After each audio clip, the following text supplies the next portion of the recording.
அஸ்ஸலாமு அலைக்கும். Welcome to Khairun's kitchen. Oregano leaf இது 2 ஸ்பூன் எடுத்து 2 டம்ளர் தண்ணியில் போட்டுட்டேன். போட்டு நல்லா கொதி வரணும். கொதி வர விட்டு 2 அச்சு வெல்லம், இஞ்சி போட்ட அச்சு வெல்லம் போட்டு அதுவுமே நல்லா கொதிச்சு 2 நிமிஷம் போல் நல்லா கொதிக்க விட்டு ஸ்டவ் ஆஃப் பண்ணிட்டேன். காலையில் எம்டி ஸ்டொமக்கில் நாங்கள் எடுத்துக்கிட்டது ஆர்கானோ லீஃப் ஹெர்பல் டீ தான் எடுத்துக்கிட்டோம். எடுத்து 1 ஹவருக்கு அப்புறம் நாங்கள் எடுத்துக்கிட்டது ராஜ உணவில் காய்கள் சேர்த்துக்கணும் அப்படிங்கிற ஒரு நோக்கத்தில் காய்களும் எடுத்துக்கிட்டு, ராகி கூழுக்கு ராகி, ஏலக்காய், கிராம்பு, தேங்காயெல்லாம் போட்டு அரைச்சி ஃபில்ட்ரு பண்ணி எடுத்துக்கிட்டேன். பீக்கங்காய்க்கு மிளகுத்தூள் போட்டு அதுவும் கூட்டு மாதிரி செஞ்சு எடுத்துக்கிட்டேன்.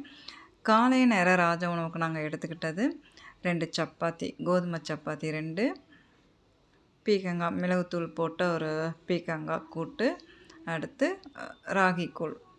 இதுதான் எங்களுடைய காலை நேர ராஜ உணவாக இருந்தது. இன்ஷா அல்லாஹ் அடுத்த வீடியோவில் பார்க்கலாம்.